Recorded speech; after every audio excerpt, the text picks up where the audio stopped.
Functions का शायद छठा लेक्चर है, जिसमें 5 लेक्चर्स में टाइप्स ऑफ फंक्शंस सिर्फ आते चला गया है और उससे रिलेटेड कुछ क्वेश्चंस भी करवाया हूं। तो आज का ये जो लेक्चर है, आज का ये जो टॉपिक है, ये काफी इंपॉर्टेंट है कंपोजिशन ऑफ फंक्शंस के ऊपर। बिकॉज ये कंपोजिशन ऑफ फंक्शन हमको ये बतलाता है कि जब एक से अधिक फंक्शन एक साथ काम करना शुरू करता है तो आखिरकार उनको कंपोज कैसे किया जाता है। कंपोज करने का मतलब एक दूसरे से मिलाया कैसे जाता है, एक दूसरे के साथ रखा कैसे जाता है। आज तक तो सभी लोगों ने देखा है कि ठीक है, हमारे पास एक फंक्शन है x², दूसरा फंक्शन है sin x, तो हम उसको जोड़ सकते हैं, घटाव कर सकते हैं, गुना कर सकते हैं, भागा कर सकते हैं, कोई भी मैथमेटिकल ऑपरेशन कर सकते हैं। तो ये इस चीज को हम लोग कंपोजिशन नहीं कहते हैं। अगर कंपोजिशन कहना होता तो यहां पर एडिटिव, सब्ट्रैक्शन, मल्टीप्लिकेशन और डिवीजन का नाम ही नहीं आता, डायरेक्ट कंपोजिशन बोल दिया जाता। कंपोजिशन का ये मतलब नहीं होता है कि हमारे पास दो फंक्शन है तो उसको हम जोड़ दे, घटा दे, गुना कर दे, भागा कर दे, ये कतई मतलब नहीं होता है। कंपोजिशन का मतलब होता है कि एक फंक्शन के ओवर अगर दूसरा फंक्शन आ गया तो दोनों एक दूसरे के साथ एक साथ मिलकर कैसे काम करेगा, दैट इज कॉल्ड कंपोजिशन। जैसे कंपोस्ट बनाया जाता है, डिफरेंट टाइप्स ऑफ मटेरियल मिला करके, सूखे पत्ते, गोबर वगैरह सबको मिला करके सब क्या होता है, एक दूसरे में मिक्स कर जाता है, ऐड नहीं होता, मिक्स कर जाता है, ठीक है। तो उसको हम लोग कहते हैं कंपोजिशन। यही चीज को हमको समझना है कि आखिर फंक्शन का कंपोजिशन क्या होता है।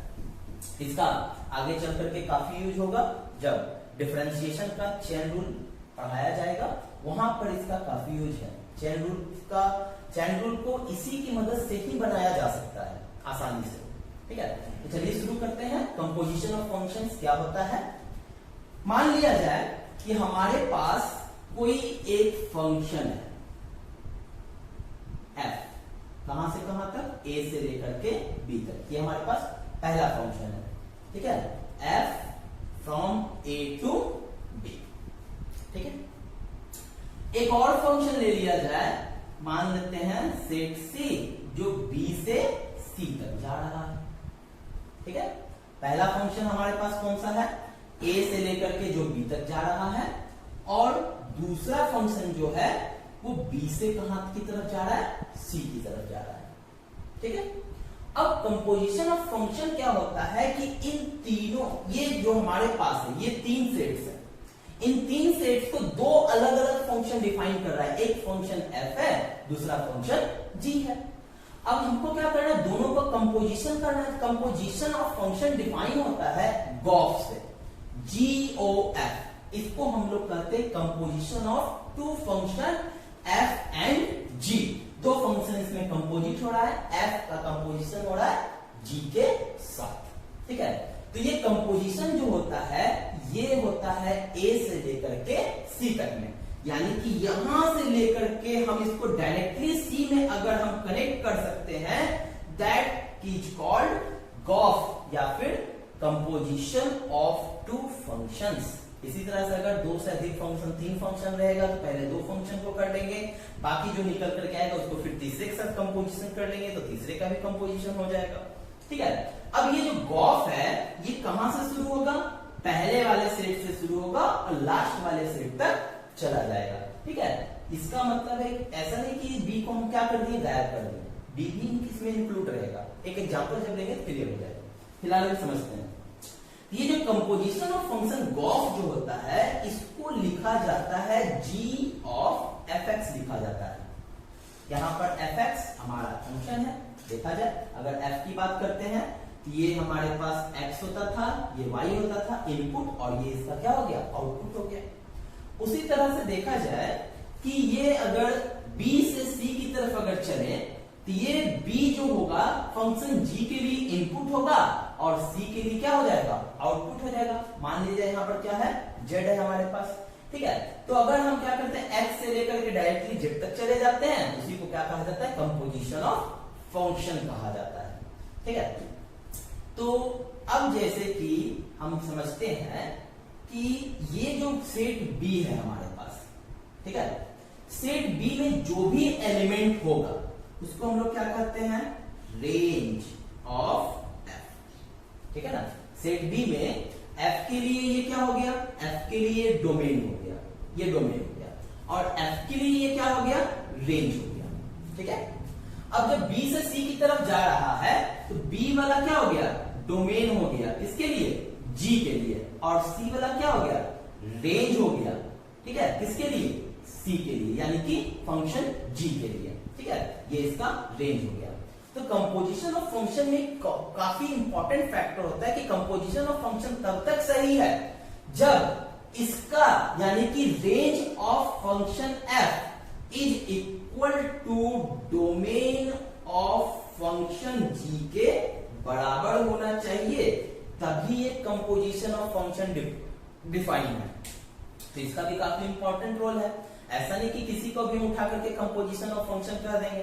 तो जब एडिशन, सब्ट्रैक्शन, डिवीजन लगाते हैं, ये सब चीज लगाते हैं, तो वहां पर क्या होता है, ये चीज वैलिड नहीं हो पाता है, रेयरली भी वैलिड नहीं हो पाता है। ठीक है, इसी कारण से उसमें से किसी को भी कंपोजिशन ऑफ फंक्शन नहीं कहा गया। लेकिन जब हम क्या करते हैं, जी ऑफ एफ एक्स निकालते हैं, गॉफ निकालते हैं, तो ये क्या करता है, ये इस चीज को सेटिस्फाई करता है, यानी कि जो रेंज होता है फंक्शन एफ का और जो डोमेन होता है जी का, वो दोनों आपस में बराबर होना चाहिए। ठीक है, तभी हम उसको क्या कहेंगे, कंपोजिशन ऑफ फंक्शन कहेंगे। क्लियर है। तो इस तरह से हम क्या करते हैं, फंक्शन को कंपोजिट करते हैं। ये तो हो गया गॉफ, इस तरह से डिफाइन होता है कब, जब ये ए से सी की तरफ जाएगा। ये उल्टा भी तो हो सकता है, जरूर हो सकता है। अगर मान लिया जाए ये फंक्शन उलट करके सी से ए की तरफ आ गया, ठीक है, तो ऐसे कंपोजिशन को कहा जाता है फॉग कहा जाता है। ठीक है, ये कैसे डिफाइन हो रहा है, ये डिफाइन हो रहा है सी से लेकर के ए तक। तो जब सी से लेकर के ए तक आएगा तो ऐसे कंपोजिशन को कहा जाएगा फॉग कहा जाएगा। ये वो वाला फॉग नहीं कि लगाना है और महकना शुरू हो जाएगा, फॉग सेंट की बात नहीं हो रही है। यहां पर बात हो रही है, फॉग का मतलब होता है एफ ऑफ जी एक्स। ठीक है, यहां पर हमारे पास इनपुट के रूप में जी एक्स यानी कि जी को इनपुट कर रहे हैं और आउटपुट के रूप में एफ है हमारे पास। ठीक है, धीरे धीरे समझ में आने लगेगा फॉग क्या होता है, गॉफ क्या होता है। फिलहाल अभी के लिए गॉफ एक कंपोजिशन है दो फंक्शंस का जो ए से सी की तरफ जाता है, और फॉग भी कंपोजिशन है दो फंक्शंस का जो सी से लेकर के ए की तरफ आता है। और दोनों में सेम कंडीशन है कि रेंज ऑफ एफ और डोमेन ऑफ जी क्या होगा, बराबर होना चाहिए। जब उलट करके चलेंगे तो ये चीज उलट जाएगा, डोमेन ऑफ एफ और रेंज ऑफ जी हो जाएगा। ठीक है, और भी तरह का कंपोजिशन होता है, जैसे कि हमारे पास सिर्फ ऐसा नहीं कि हम क्या कर सकते हैं, दो अलग अलग फंक्शंस में कंपोजिशन कर सकते हैं। अगर मान लीजिए हमारे पास सेम फंक्शन और उसी फंक्शन के साथ बार बार कंपोजिशन करने के लिए कहा जाए तो वैसे भी हो सकता है। वैसे कंपोजिशन को कहते हैं सेल्फ कंपोजिशन, यानी कि फॉग। ये हो गया हमारा सेल्फ कंपोजिशन, यानी कि F of f x, F x का एफ एक्स के साथ ही कंपोजिशन करवाना, उसको सेल्फ कंपोजिशन कहा जाता है। या फिर गॉग, जी फंक्शन का जी के साथ ही कंपोजिशन करवाना गॉग हो जाएगा। तो ये भी कैसा कंपोजिशन है, सेल्फ कंपोजिशन है। ये कैसा कंपोजिशन है, ये अलग अलग कंपोजिशन है, ये भी अलग अलग कंपोजिशन है। गॉफ का मतलब क्या होता है, जी ऑफ एफ एक्स होता है। और भी एक तरह का कंपोजिशन हो सकता है होगॉफ, एच ओ जी ओ एफ। यहां पर तीन फंक्शंस आ गया, एफ भी है, जी भी है और एच भी है। तो इसका कंपोजिशन को कैसे लिखेंगे, पहले तो एफ एक्स आ गया, जो लास्ट में उसको पहले अंदर कर देंगे। ठीक है, उसके बाद जी आ गया और उसके बाद क्या आ गया, एच आ गया। तो इस तरह का कंपोजिशन क्या हो गया, ये तीन तीन फंक्शन का कंपोजिशन हो गया। ठीक है, तो इसे हम लोग कहते हैं कंपोजिशन ऑफ फंक्शंस। अब एक एग्जांपल लेकर के देखते हैं कि कंपोजिशन ऑफ फंक्शंस क्या होता है। पहले इसको नोट कर लिया जाए पॉज करके।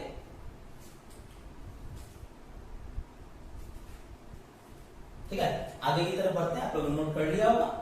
तो एक एग्जांपल लेते हैं, इस चीज को थोड़ा सा अच्छे से समझने के लिए मैं मिटा देता हूं, आप लोगों ने नोट कर लिया होगा आई होप, कि हमारे पास एक फंक्शन है f 1 2 2 3 4 5। फंक्शन भी कैसा था, एक तरह का रिलेशन था, इसलिए क्या पेयर वाइज आ रहा है।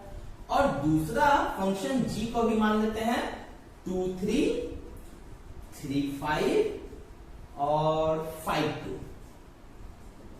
2। ठीक है, अब जरा इसको सजाना चाहिए।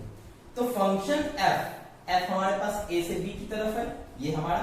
तो पहला वाला जो पेयर होता है, पहला वाला सेट ए का एलिमेंट होता है और बगल वाला क्या होता है, सेट बी का एलिमेंट होता है। सेट ए का एलिमेंट कौन कौन है, 1 है, 2 है और 4 है। 1 है, 2 है और 4 है, रख दिए। सेट बी का एलिमेंट कौन कौन सा है, 2 है, 3 है और 5 है। 2 हो गया, 3 हो गया और 5 हो गया। जी के लिए चलते हैं, जी का इनपुट कौन कौन सा है, 2 है, 3 है, 5 है। क्या जी का इनपुट सेट बी नहीं है ना, उसका एलिमेंट क्या है, 2 है, 3 है, 5 है, ठीक है। तो इसका मतलब हो गया कि जी का जो डोमेन आ रहा है और एफ का जो रेंज आ रहा है, दोनों बराबर है, सेटिस्फाई कर रहा है, मतलब कंपोजिशन इसका बन सकता है आसानी से। लेकिन ऐसे ही अगर क्या कर दिया जाता है, एफ और जी में ऐसा रिलेशन दे दिया जाता है, इस तरह का एग्जांपल दिया जाता है, ताकि range of f domain of g नहीं मिलता, तुम साफ साफ कर देते, वहीं पर खत्म, वहां पर हो गया कि हम इसका कंपोजिशन नहीं बना सकते हैं। बात आ रही है समझ में, उसका हम कंपोजिशन नहीं बना सकते, लेकिन यहाँ पर बन सकता है क्योंकि इस चीज पे ये सेटिस्फाई कर रहा है, ठीक है। अब इसका आउटपुट देखते हैं, 3 है, 5 है और 2 है, 3, 5 एंड 2, ठीक है। अब f में 1 का रिलेशन किसके साथ है, 2 के साथ है, 1 का 2 के साथ, 2 का 3 के साथ, 4 का 5 के साथ। जी की बात करें, इसका 2 का है 3 के साथ, 3 का है 5 के साथ और 5 का है 2 के साथ, इस तरह से रिलेटेड है। अब मान लिया जाए कि हमको इसका चाहिए गॉफ, कंपोजिशन ऑफ फंक्शन चाहिए, गॉफ चाहिए, ठीक है। हम गॉफ निकालते हैं, इसका किस तरह से निकलेगा। तो गॉफ का मतलब है डिफाइन कहां से शुरू होना चाहिए, ए से कहां तक पहुंचना चाहिए, सी तक, ठीक है। तो ए से शुरू होना चाहिए, यानी कि गॉफ का इनपुट पार्ट कौन सा हो गया, सेट ए, और आउटपुट वाला पार्ट कौन सा हो गया, सेट नंबर सी, ठीक है। इनपुट यानी कि जो भी वैल्यू हम इनपुट करेंगे सेट ए का लेंगे और आउटपुट सी के अकॉर्डिंग आएगा। तो अगर हम विचार करें गॉफ ऑफ एक्स, ठीक है, इनपुट के लिए क्या यूज करते हैं, एक्स का वैल्यू यूज करते हैं, ठीक है। गॉफ ऑफ एक्स, एक्स के रूप में क्या लिख सकते हैं, 1 लिख सकते हैं, 2 लिख सकते हैं और 4 लिख सकते हैं, ठीक है। यानी कि गॉफ ऑफ 1 ले सकते हैं, यानी कि गॉफ ऑफ 2 ले सकते हैं, यानी कि गॉफ ऑफ 4 ले सकते हैं, 1, 2 और 4। अब जब इसका डिफाइन लगाया जाए, गॉफ का मतलब क्या होता है, g of f x, g of f x, x की जगह फिलहाल यहाँ पर क्या है, 1 है, तो एक्स की जगह क्या हो जाएगा, 1। अब यहाँ पर क्या लिखा हुआ है, f1, यानी कि f1 में, फंक्शन f में 1 का आउटपुट क्या मिल रहा है, 1 का वैल्यू क्या मिल रहा है, क्या मिल रहा है, 1 का वैल्यू 2। तो हम f1 की जगह 2 लगा सकते हैं। देखा जाए f1 है, मतलब फंक्शन में f में 1 का वैल्यू क्या है, 2। फंक्शन f में 1 का वैल्यू कितना है, 2। अब क्या हो गया, फंक्शन हमारे पास f खत्म हो गया, अब हमारे पास g आ गया। फंक्शन g में 2 का वैल्यू कितना है, तो फंक्शन g में 2 का वैल्यू कितना, 3। कितना निकल करके आ गया, 3 निकल करके आ गया। अगर हम गॉफ 2 की बात करते हैं, इसको लिख सकते हैं g of f2, g of f2, g of f2 का मतलब क्या हो जाएगा हमारे पास कि f2 का वैल्यू पहले कितना है, f2 का वैल्यू है 3, g में 3 का वैल्यू, g में 3 का आउटपुट है 5। फिर इसके बाद इसको देखा जाए, g ऑफ f4, f4 का वैल्यू हमारे पास हो गया 5 और g5 का वैल्यू कितना हो गया, 2। यानी कि फाइनली हमारे पास गॉफ क्या निकल करके आया, हम पहले देखेंगे इनपुट क्या क्या दिए, इनपुट हम दिए 1, आउटपुट हमको क्या मिला, 3। 1 का कितना हो गया, 3 हो गया, 2 का कितना हो गया, 5 हो गया, 2, 5। जब 4 इनपुट दिए तो आउटपुट क्या मिला, 2 मिला। अब जरा गौर से देखा जाए कि 1, 2, 4, 1, 2, 4 क्या टोटल सेट ए का एलिमेंट है, बिल्कुल है।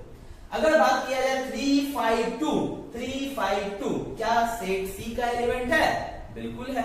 इसका मतलब गॉफ कितनी आसानी से डिफाइन हो गया।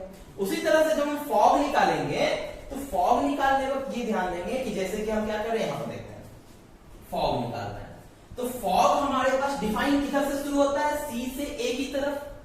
सी से ए की तरफ अगर जाता है तो सी वाला पोर्शन इसके लिए इनपुट हो जाएगा और ए वाला पोर्शन इसके लिए आउटपुट हो जाएगा, ठीक है। तो हम वहां पर जो फॉग एक्स यूज करेंगे तो हमारे लिए क्या हो जाएगा, F of G X, F of G x.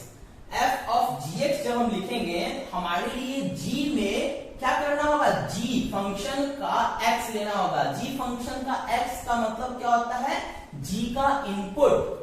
ठीक है, अब g का इनपुट क्या क्या हो सकता है, तो g का इनपुट हो सकता है 2, 3 एंड 5, यानी कि हम यहाँ क्या क्या ले सकते हैं, f ऑफ g2 ले सकते हैं, f ऑफ g3 ले सकते हैं एंड f ऑफ g5 ले सकते हैं। एक बार चेक कर लेते हैं कि वहां तक कैमरा पहुंच रहा है कि नहीं। चलो बिल्कुल ठीक है। तो f ऑफ g5, फिर g2 का वैल्यू कितना निकल कर आएगा, g2 का वैल्यू 3 निकल करके आएगा, है ना। g2 का वैल्यू कितना निकल करके आएगा, 3 निकल करके आएगा। अब फंक्शन f में 3 का वैल्यू कितना होता है, फंक्शन f में 3 का वैल्यू, फंक्शन f में 3 का वैल्यू एक्सटेंड।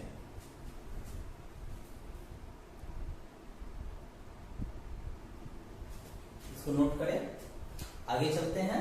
ये था कंपोजिशन ऑफ फंक्शंस के बारे में। कुछ क्वेश्चंस इसको देखेंगे किस तरह से बनता है। सिंपल से एक प्रॉब्लम मैंने दिखाया है किस तरह से गॉफ निकाला जाता है, अगर सेट पर रिलेटेड हो तो। ठीक है, अगला टॉपिक है आप लोगों का इनवर्टिबल फंक्शन। इनवर्टिबल फंक्शन क्या होता है इसके बारे में तो थोड़ा सा बोर्ड को रब कर लेता हूं।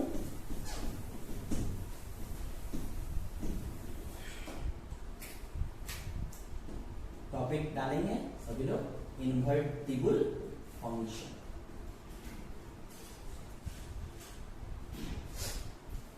मान लिया जाए कि हमारे पास एक फंक्शन है f from a to b। This is input and this is output y and this is x। ठीक है, and all knows that this can also be written as y equal to fx, means input x दे रहे हैं, output के रूप में क्या मिल रहा है, y मिल रहा है। ठीक है, इसको हम लोग फंक्शन कहते हैं। डिफाइन कैसे है, ये डिफाइन है a से लेकर के b तक। अब यदि ये function, if any function f from a to b is 1 1 and on to, अगर कोई फंक्शन जो a से b की तरफ डिफाइन है और वो फंक्शन 1 1 और on to भी है, यानी कि वो बाइजेक्टिव फंक्शन है, then f inverse of b to a is called invertible function. तो क्या होता है कि अब तो अगर ये बाइजेक्टिव है तो अगर एक और हम क्या करते हैं, b से a की तरफ कोई फंक्शन ले आते हैं, b से a की तरफ, तो ऐसे फंक्शन को क्या कहते हैं, इनवर्टिबल फंक्शन कहते हैं। और ये इनवर्टिबल फंक्शन क्या होता है, इस फंक्शन f का जस्ट क्या होता है, इनवर्स होता है, यानी कि रिवर्स कर देते हैं उस फंक्शन को। मतलब कहने का मतलब है कि अगर हम पूछें कि ये फंक्शन f का डोमेन क्या है, तो उसी को ही बता देंगे। इसका डोमेन क्या है, सेट A का जितना भी एलिमेंट है डोमेन है। इसका रेंज क्या है या कोडोमेन क्या है, तो सेट B का जितना भी एलिमेंट है इसका रेंज हो जाएगा या कोडोमेन हो जाएगा। अगर हम बात करते हैं उल्टे तरफ से लेकर चलने की, ठीक है, तो अगर हम पूछें कि f इनवर्स का डोमेन क्या है, फंक्शन कैसे जा रहा है, उल्टा, यानी कि इनपुट होगा y की तरफ, आउटपुट होगा x की तरफ, डोमेन इसका क्या हो जाएगा b, और रेंज इसका क्या हो जाएगा, रेंज इसका हो जाएगा a, इसकी तरफ आ रहा है, यहां पर जाकर के खत्म हो रहा है ना। क्या हो रहा है कि डोमेन और रेंज पूरा का पूरा एक दूसरे का पलट जा रहा है। ये इनवर्स का खासियत है। अगर हमारे पास कोई function f a to b है और वो फंक्शन क्या है, 1 1 on 2 है, तभी क्या हो सकता है कि हम b से a की तरफ अगर चलेंगे तो जो फंक्शन हमको निकल करके आएगा उसी फंक्शन को इनवर्टिबल फंक्शन कहते हैं। इसका मतलब है कि फंक्शन को अगर इनवर्टिबल दिखाना हो या फंक्शन इनवर्टिबल होना हो तो उसके लिए सबसे जरूरी और सबसे नेसेसरी कंडीशन क्या है कि उस फंक्शन का 1 1 एंड ऑन टू होना। अगर वो फंक्शन 1 1 और ऑन टू है तभी वो फंक्शन क्या हो सकता है, इनवर्टिबल हो सकता है। ठीक है, या किसी को प्यार से इनवर्स फंक्शन भी कहते हैं। ये फंक्शन को इनवर्स फंक्शन भी कहा जाता है। ठीक है, तो सिंपल सा है कि फंक्शन का इनवर्स फंक्शन का जो भी डोमेन रेंज आएगा वो फंक्शन का जस्ट उल्टा हो जाएगा, जो उसका डोमेन रेंज और इसका डोमेन और रेंज जस्ट एक दूसरे का क्या होगा, उल्टा हो जाएगा। ऐसे फंक्शन को क्या कहते हैं, इनवर्स फंक्शन कहते हैं। और इनवर्स फंक्शन को डिनोट करते हैं f के ऊपर पावर इनवर्स से। अब इसको और कैसे दिखा सकते हैं, मान लीजिए हमारे पास y बराबर fx कोई फंक्शन है, ठीक है, ये f को उठाकर किधर ले आएंगे, कितना हो जाएगा, f inverse of y equal to x हो जाएगा, ठीक है। इस तरह से इंडिकेट कर सकते हैं, यहाँ पर साफ साफ दिख रहा है कि x इक्वल टू हमारे पास क्या आया, f इनवर्स y आया, यानी कि अब इनपुट का वैल्यू क्या है, y की तरफ हम इनपुट देंगे, यानी कि शुरू कहां से होगा, ये शुरू होगा b से, है ना, y इनपुट क्या है, b का सेट है, और जब हम इनपुट डाल देंगे तो आउटपुट के रूप में x मिलेगा, यानी कि हमको क्या मिलेगा, a मिलेगा, इसी को इनवर्स फंक्शन कहते हैं, ठीक है। डिफिनेशन कोई ज्यादा कठिन नहीं है, डिफिनेशन आसान है, कंपोजिशन का भी और इनवर्टिबल का भी, ठीक। अब क्या होता है कि जैसे कि बचपन से सब लोग पढ़ते हुए आए हैं कि अगर हम क्या करते हैं, 2 का इनवर्स क्या होता है, 2 पे पावर -1, इसको 2 का इनवर्स करते हैं। तो अगर किसी नंबर को अपने इन्वर्टिबल नंबर के साथ मल्टीप्लाई करने के लिए कर दिया जाए, क्या निकल कर क्या आता है, 1, ठीक है, 1 को क्या कहते हैं, यूनिट कहते हैं। उसी तरह से फंक्शन में इसको हम लोग आइडेंटिटी कहते हैं, आइडेंटिटी फंक्शन याद है, जैसे कि अगर हम कहते हैं fx बराबर x, fy बराबर y, या फिर fz बराबर z, मतलब जिसका फंक्शन है सिर्फ वही उसी का रूप हो, तो उसको हम लोग आइडेंटिटी फंक्शन कहते हैं। ये हो गया आइडेंटिटी फंक्शन सेट A के लिए, ये हो गया आइडेंटिटी फंक्शन सेट B के लिए, ये हो गया आइडेंटिटी फंक्शन, अगर तीसरा सेट लें उसका एलिमेंट को z मान लें तो उसके लिए हो जाएगा, ठीक है, इसको हम लोग आइडेंटिटी एलिमेंट कहते हैं। तो हम यहाँ पर देख सकते हैं कि अगर हमारे पास कोई फंक्शन है, उस फंक्शन का क्या करते हैं, कंपोजिशन इनवर्स के साथ करवा देते हैं, कंपोजिशन जैसे फॉग हो रहा था, इनवर्स के साथ करवा देते हैं, ये हमें क्या देगा, एक आइडेंटिटी फंक्शन देगा, ठीक है। तो इस तरह से हम चेक कर सकते हैं कि इनवर्स है कि नहीं है, 2 को फंक्शन है, ये दोनों एक दूसरे के इनवर्स है कि नहीं है, दोनों को क्या करेंगे, हम ऑपरेशन करा देंगे, दोनों का कंपोजिशन करवा देंगे। अगर कंपोजिशन उसका एक क्या मिलता है, आइडेंटिटी फंक्शन मिलता है, तो हम कह देंगे कि दोनों एक दूसरे का क्या है, इनवर्स है। या फिर ऐसे भी कर सकते हैं, f इनवर्स ऑफ f, तब भी वैल्यू क्या आना चाहिए, i ही आना चाहिए, ठीक है, कोई चेंजिंग नहीं होना चाहिए, ठीक। इसको भी हम लोग इनवर्टिबल फंक्शन कहते हैं। और पहचानने का क्या तरीका है, एक तरीका ये हो गया, एक तरीका ये हो गया, एक तरीका ये भी है कि अगर हम गॉफ निकाले आइडेंटिटी आ जाए, फॉग निकाले तब भी आइडेंटिटी आ जाए, ठीक है। तो अगर इस तरह का वैल्यू मिलता है कि फॉग और गॉफ निकाल लेते हैं, दोनों निकालने के बाद दोनों का ही वैल्यू आइडेंटिटी फंक्शन मिलता है, तब भी ऐसे फंक्शन को इन्वर्टिबल फंक्शन कहा जाता है। तो इस तरह से हम इन्वर्टिबल फंक्शन को पहचान सकते हैं कि आखिर इन्वर्टिबल फंक्शन किस तरह से, मतलब कौन कौन इन्वर्टिबल फंक्शन है। अगर क्वेश्चन में दिखाने के लिए कहता है so that function is invertible, तो हमको दिखाना पड़ेगा पहले कि फंक्शन इन्वर्टिबल है या नहीं, और दिखाने के लिए क्या सबसे अच्छा, दिखाने के लिए बेस्ट तरीका है 1 1 और 2 लगा देंगे। अगर सिंगल फंक्शन है हमारे पास तो ये नहीं लगा पाएंगे क्योंकि हमारे पास इनवर्स तो दिया हुआ नहीं है, इनवर्स निकालने के लिए कहा रहा है। अगर एक फंक्शन है, एक इनवर्स दिया हुआ है, पूछ रहा है कि दोनों एक दूसरे के इनवर्स है कि नहीं है रियली में, तब हम ये अप्लाई कर सकते हैं। अगर 2 फंक्शन दिया हुआ है, ठीक है, 2 फंक्शन दिया हुआ है तो हम ये भी अप्लाई कर सकते हैं। लेकिन अगर सिंगल फंक्शन दिया हुआ है तो यही हमको क्या करना पड़ेगा, ये तरीका लगाना पड़ेगा, दोनों फंक्शन को हमको सिंगल फंक्शन को दिखाना पड़ेगा, वो फंक्शन 1 1 भी है, on 2 भी है, तब हम उसका इनवर्स निकालेंगे, ठीक है। तो इसको नोट कर लिया जाए पॉज करके, आप लोगों ने नोट कर लिया होगा, ठीक है। अब कुछ क्वेश्चंस करवाता हूं इस पर टेस्ट, ताकि और ज्यादा क्लियर हो जाए आप सभी को।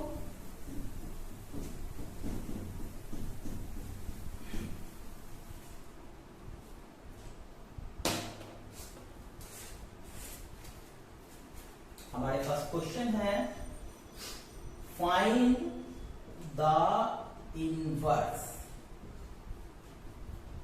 व्हेनेवर दे एग्जिस्ट, यानी कि इनवर्स तभी निकालना जब वो एग्जिस्ट करेगा।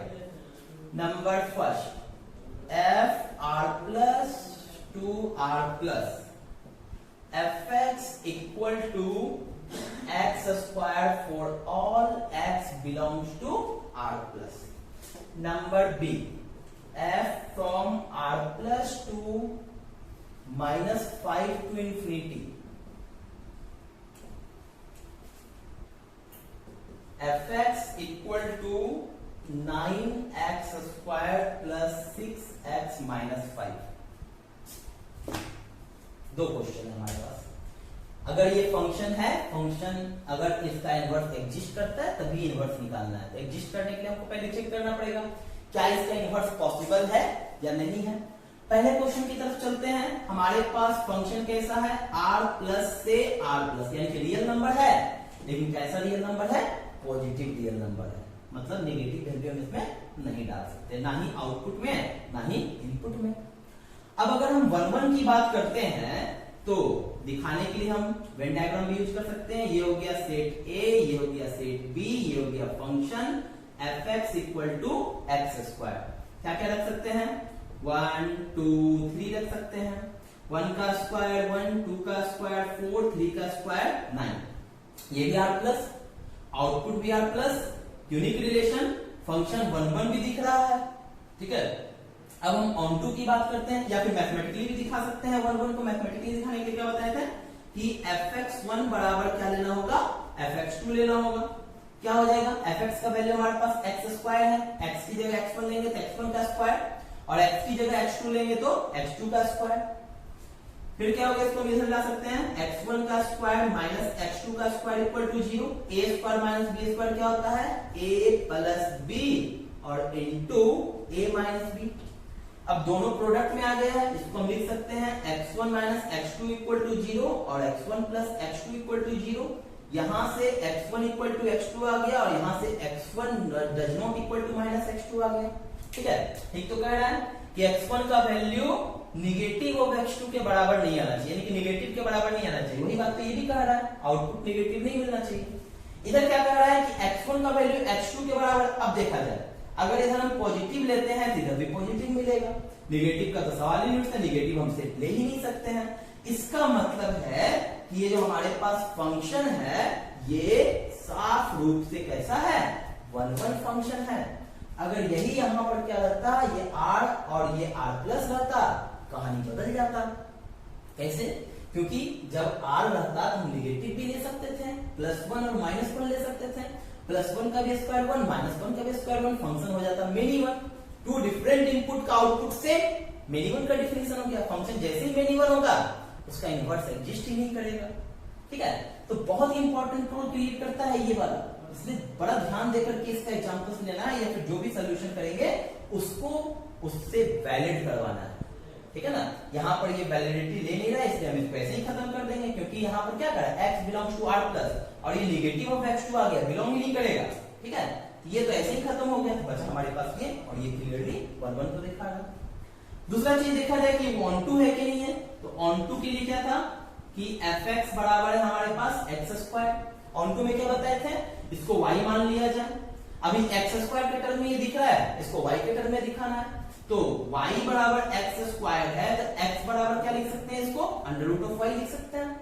अब ये y के टर्म में आ गया, इनपुट के रूप में y, आउटपुट के रूप में x, फंक्शन उल्टा हो गया.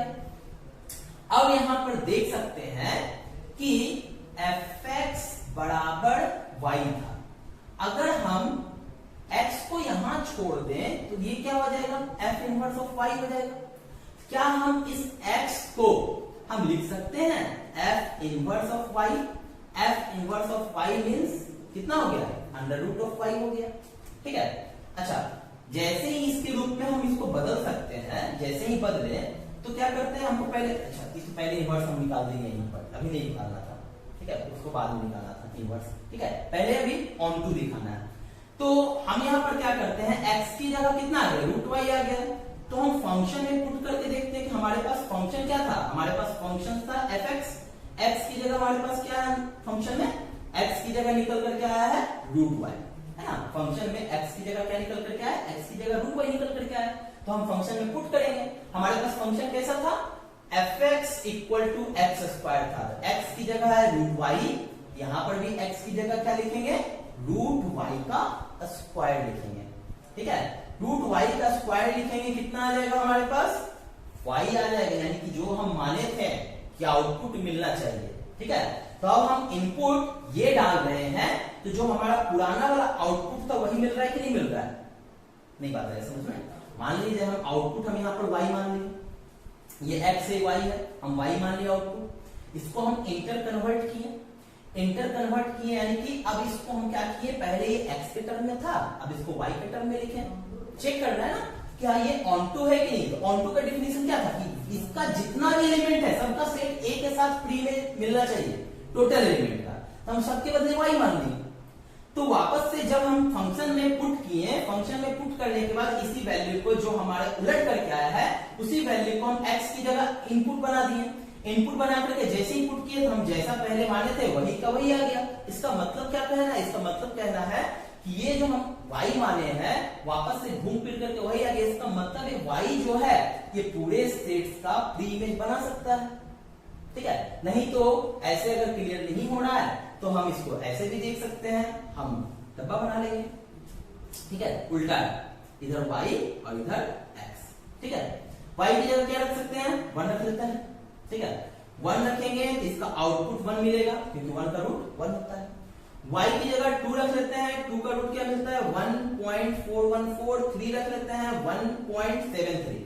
क्या जो x में मिल रहा है हमको क्या चेक करना है, इसको चेक नहीं करना, हमको ये चेक करना है, ठीक है। r प्लस, क्या ये r प्लस को इंडिकेट नहीं कर रहा है, r प्लस मतलब ऑल रियल नंबर, सिर्फ पॉजिटिव, ये भी रियल है, ये भी रियल है, ये भी रियल है, क्लियरली सेटिस्फाई कर रहा है। इसका मतलब है ये फंक्शन कैसा है, ऑन टू है।